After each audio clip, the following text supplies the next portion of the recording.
Hi, Josh. How are you? Hi, I'm good. How are you? I'm fantastic. You look amazing. So do you. Thank you. Just got back from California. Happened to see a nice little film up 30,000 feet in the air, which I don't Oh, recommend at all, actually. I paid eight yeah. bucks for the Wi Fi, and between the signal dropping, the kids crying, it was not the vibe. Oh, okay. So, for That's a shame. those who are going to download and watch on your own Alive in the Catacombs, don't do it on a plane. Do it either in a theater, one of these releases, or in the comfort of your own home, as I plan to do tonight. Rock and roll dance party with my daughter. Joshua Michael Homme, a scholar and a gentleman. It's always wonderful to see you. Hi. Hi, how are you? I'm Yeah. good. I'm good. So, well, first off, happy belated birthday again. I feel like we always talk around this time of year. Yeah, I make sure to call just a few days after my birthday. Uh, you got my present, right? Yes, I did. That was an incredibly large cake with an incredibly large person jumping out of it. Thank you. I Yeah. appreciate that. Yeah. I paid them extra for that, just so you know. Yeah. Hope it was wonderful. Yeah, it was really lovely. Good. Mellow. Time with family. Yeah, for Always sure. always fantastic. And gearing up for we got a tour. You've got your first concert film. I mean, it's such an exciting time for Queens of the Stone Age. And this is 20 years in the making. Is it 20 years ago that you first stepped into the catacombs and just felt like you needed to perform there? No, it was about 20 years ago. I didn't step in the catacombs. I went on a day off in Paris to try to go, and there was like a 3.5 hour line, and so really this all started from a very sort of entitled place, which is like, how do I skip the line? But that the cool thing about playing music is, you get to transfer something as sort of silly as that in the beginning, and it starts giving you ideas about playing wonderful places. And Mm. um, I used to think of it as invading a beautiful place, and but now I think of is sort of getting absorbed by the place. Which it definitely felt like it felt like you affected each other. Yeah, I think I more and more I just am confirmed that things are just meant to be when they happen when they're supposed to happen. And I don't sweat it if something doesn't. I do everything I can to make it happen, but then if it doesn't work, I don't. I just let that go. I think the odds of everything occurring the way they did are so minute. It seems like that I would try to do this for 20 years and then the situation would happen the way it did. It all It's just, finally lined up. yeah, Well, it was yeah, definitely meant to be. yeah, yeah. And I personally have never been in the catacombs. I've always been interested. I mean, it looks so, it's got a draw to it for people all around the world that there's something about it that you just feel like you need to witness or absorb. I'm curious, first off, what was the biggest challenge performing down there? Um, there was a lot of things to figure out, but really, what became clear is you can't really make plans and then expect them to just work down there. You walk in, and the catacombs are so dominating that you just have to let go of your plans and sort of do as the space tells you to do. I mean, it was more like an improv class or something. Are I you, guess the rule in improv is you say yes and no matter mm, what the situation throws at you. And I the first time I went in the catacombs was the Sunday night before we filmed, and we were there alone with the director Tomas, and we were just improvising like, we can do this over here, we can do this over here, and you just let the space sort of tell you. You explore the studio space basically. mm. You let it tell you what to do, and you kind of you accept what it's telling you to do. You know. Are you good at that, relinquishing control or letting go of a plan that you may have had? Yeah, I mean, I like I just want something to be real, and I think you have to be willing to make preparations and sort of get yourself ready and just let go. I often I love when I feel like it's too late because there's nothing left to do but sort of just be yourself. I don't want to have to contrive something all Mm. the time. So my preference is that it would be very raw and and that you would say this simply is what it is. You know, That's why you're I so like great. I well, I don't know. I like losing control like that. Good. Well, I love the different instrumentation, the reimagining of some of these songs that we've heard for decades. And the violins brought in just really, like you said, it just felt like it matched the space. And it kind of presented Queens of the Stone Age songs in this different way that certain words maybe felt like they held more weight. Words like evermore, words like forever, words like dead. Did you feel that when you were performing the songs in that way? Well, I think because I was in a difficult spot myself, that I was having some pretty severe health issues, at the time. I think all that stuff actually helps because you know, you kind of just tend to focus on what's important.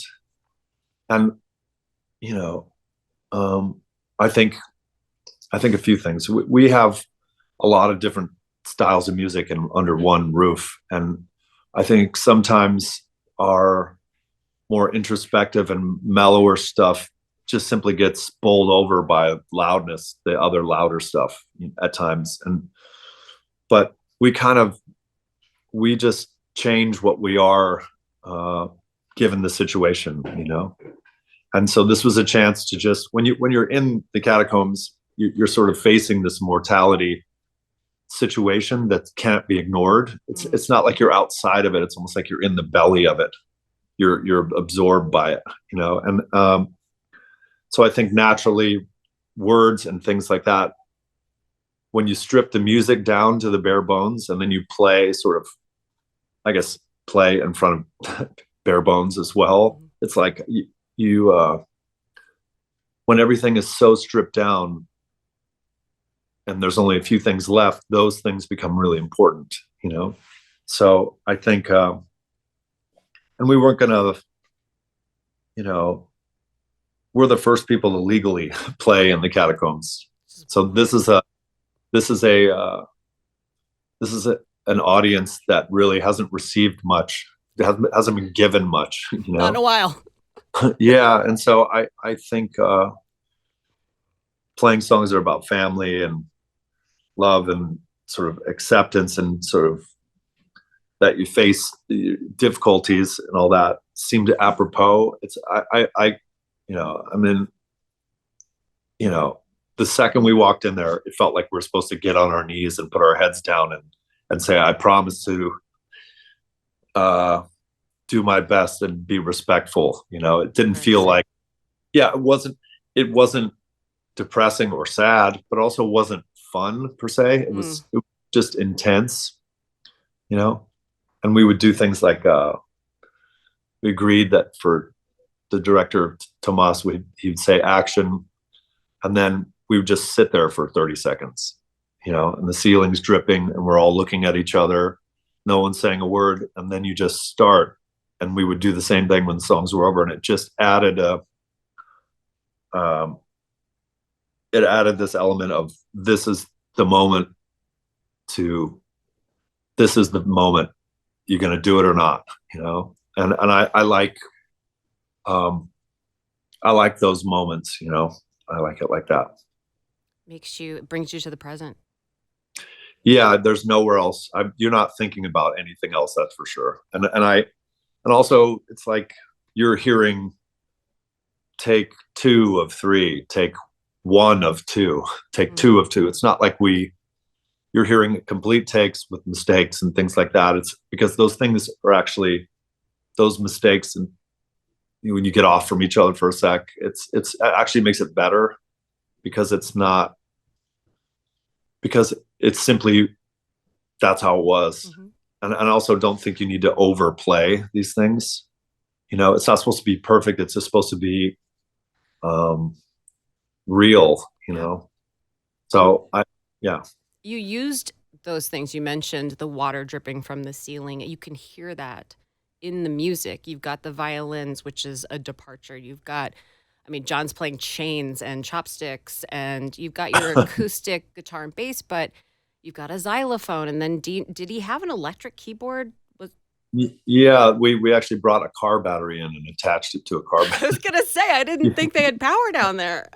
You don't. I mean, everything was battery operated. It's Wow. like even you're just wearing a microphone. Yeah. So it's just it just. I think those sorts of restrictions are actually a gift because you don't really need a lot to do this, and and this isn't simply an MTV Unplugged. This the whole idea was that this would be a performance for a different audience, you know, and and that it would be fragile, Mm. like breakable, and yeah. So I think that puts it in a different spot, or I hope it puts it in a different spot. Definitely. Do any of these songs that you perform down there has their meaning changed for you since that day? And if so, how and what songs? I think it more reveals the meaning even further, Mm. you know. Um, uh, I think because I was a lot of bit unwell. Um, I like moments where you're sort of like, where you just get asked, can you do it or not? Are you going to do it or not? Yeah. Are you going to? And they're very much like, shut up and fuck me moments. It's like, stop talking. Are you going to do it or not? And I think those, um, I look forward to those moments because you kind of like, you never get the chance to show what you're really made of. It doesn't come up all the time. And I think, like I'm thankful for the difficulties and the restrictions and all that because it does make it better. Things that are are good are difficult, you Yeah. know. So So if you purchase or order Alive in the Catacombs through queensofthestonehenge.com before the 7th, you get this behind the scenes footage, which is absolutely incredible. It's got to be the most artistic behind the scenes I've ever seen done.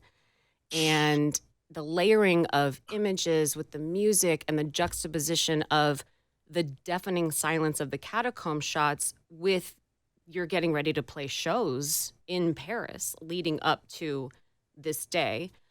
And you touched on your health issues. And I, for one, first off, believe that you deserve all the privacy in the world with whatever that you're dealing with personally. And I've always yeah. felt that way. And it seems like because some of these things weren't edited out, especially in that footage, that you may be at a point where you're ready to kind of open up and talk about these things. Is that? Well, I mean, I've always been pretty private, but unfortunately, anyone we had to cancel so much of our tour, and it was obviously because I couldn't continue. And you know, I like to make art things and just release them, and like the best way to answer a question is with another question. That's usually what I'm, Yeah. you know, that's usually what I like. You're very good at it too. Unfortunately, this was it. I was sick, I was ill. I needed surgery bad, but I just wanted so bad to make the catacombs. It's like the catacombs had been running away and it's been like trying to catch smoke in your hand for Mm. 20 years. And I wanted it so bad. And I kept going, and, I can't watch that behind the scenes because I'm like, oh my God, I need help. I need Yeah. to see somebody because it's just like, you know, I'm so have blinders on that I'm going to Hmm. keep going. And, you know, um, but I'm also glad that that's what happened,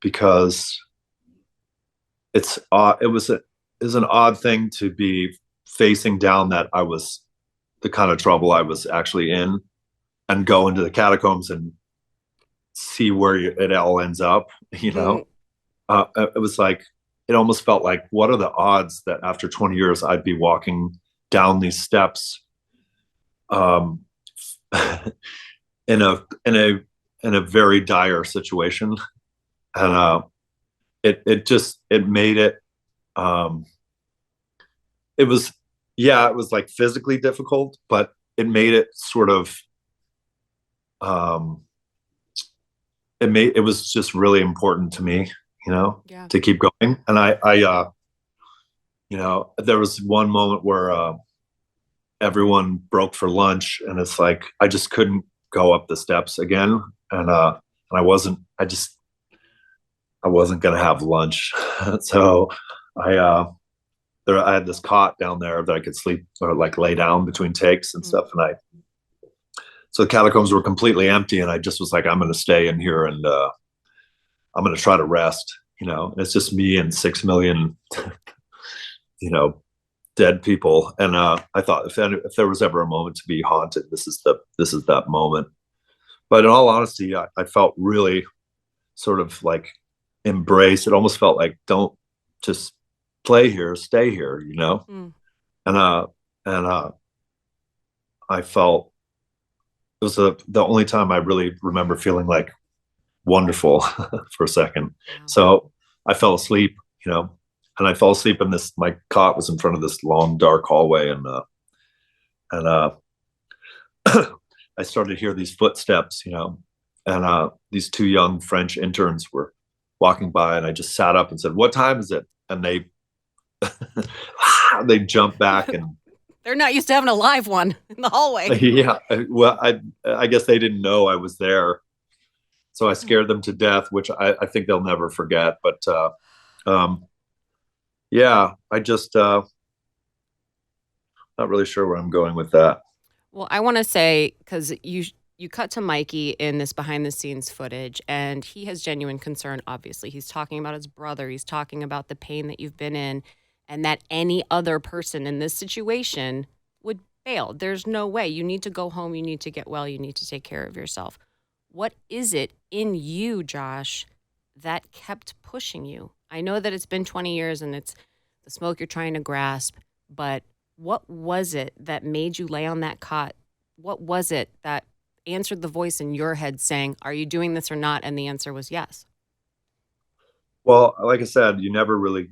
It's rare you get the chance to show yourself, you know, and these things aren't easy.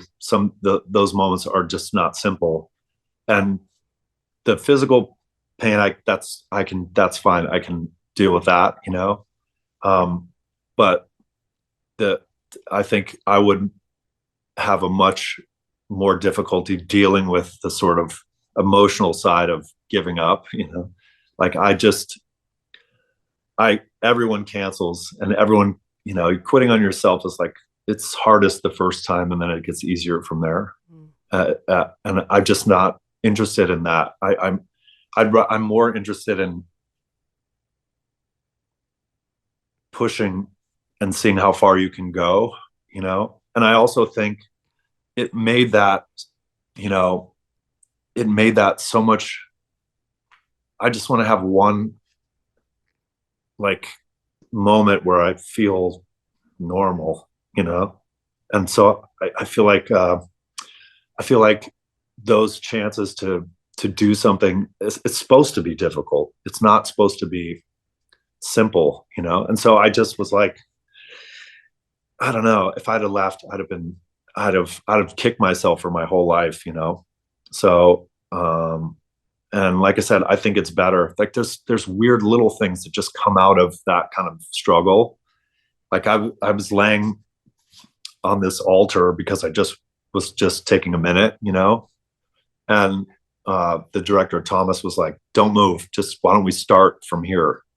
You know. And it's like, that's how the whole thing starts now, That's the you beginning. know. And so it's like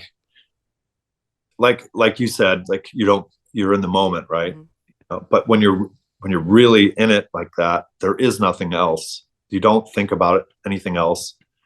And taking, like, I didn't feel like there was anywhere else I was supposed to be, you know? I mean, I think, yeah, something hurts, but shit hurts all the time. Hmm. You know what I mean? And Like, what do you, if you can make some amazing art out of it, fucking like, is A. that, it almost feels like that's actually my job. I'm never faced, it's not often I'm faced with like, well, what is your job actually? You know, and you know, I'm not asking myself that much, but in these moments, it's like I'm doing my job, Yep. you know, and I get, and it's nice that you have people that care about you, and they're like, we shouldn't be here, but also it's like, what are you doing? This is my job. Like, Hmm. I'm not. That's not. It's. I understand, but it's also not really part of the discussion, you know. But we're here, and are we going to do it or not? Let's do it, you know. And I think that's why it's nice that you. It made us not overdo. We didn't overshoot. We didn't overplay. We didn't, and we had more songs, and it was like, no, that's all I can. That's it. That's all I can do. And I think it's better. It's shorter. It's just it's one interesting bite full, Mm. you know, and that's all it is. You know. Did you feel like you got a bug after this? Do you feel like you want to do more film, more producing, maybe more of a directing position? No, you know, I just think that we've already made this agreement years ago. We're just going to keep rotating.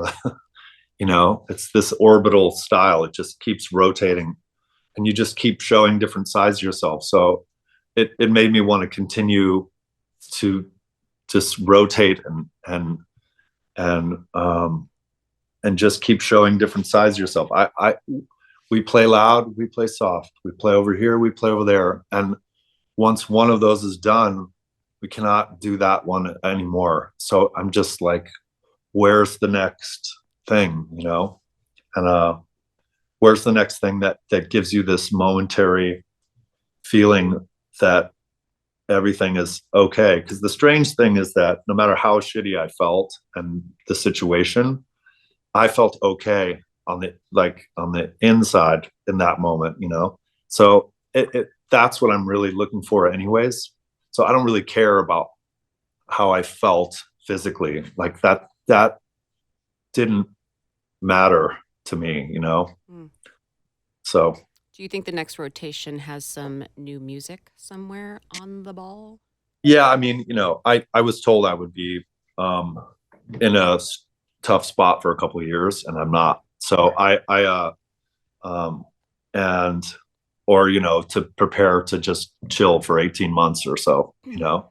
And I I was only down for 7 months, and I feel fucking great. And so we're those things are good too.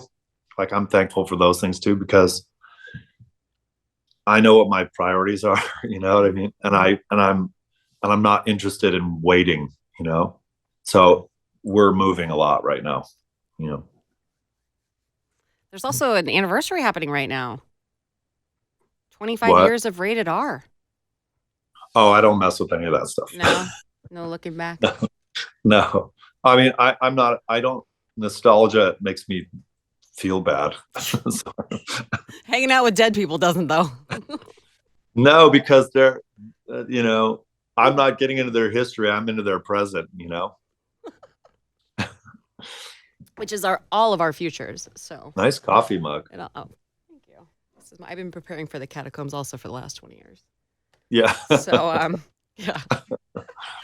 But I will say, thinking about, for me at least, when I was introduced to the Rated R album and that era, and I just remember just so many people, as they just like to get angry about things, and the feel good hit of the summer, and all the just, "Wah!" And it's just a list. It's just a list of things. You're just listing off Yeah. things. So maybe if in the future of this sphere and in the rotation, there is a reinstrumentation or a reimagining of some of those songs, you could just make a list and make all the angry people happy instead of, you know, nicotine, Valium. It's hamburgers, water. I've been working on this. Bananas, toilet paper, cheddar cheese, and alcohol. Because you're still going to Yeah, buy it just turns alcohol. into a shopping list. Shopping list. Or, so here's the thing, lullabies to paralyze, but actual lullabies. And I got this idea with seeing Dean on the xylophone and myself, when my daughter was a baby, one of the lullabies I would sing to her is A Long, Slow Goodbye. Right. Terribly. Oh, that's nice. But I Thank. just love that song so much. And it read that way as a Yeah. sweet goodnight song to my daughter. Yeah. So, what if we turn Queens of the Stone Age songs into lullabies officially? And that song is more like formula, rattle, warm bottle, a pacifier, Benadryl, and alcohol, because parents need But alcohol. you're missing the whole point, which was to make people that get angry easily get angry. It is pretty fun on the other side. But buttons are for pushing, you know what I mean? Exactly. That's the only reason a button exists, is to get fingered. And so I think that I've always enjoyed fingering buttons, and and by the way, the lullaby aspect for us, there's this group of people that turn albums into lullabies, and they've done that for us. And it was years ago. I think they did Deaf or something like that. And Really? I missed that. but I love lullabies because they're really sweet and sort of, in the right environment, truly terrifying. And so I love something that's beautiful enough to be scary.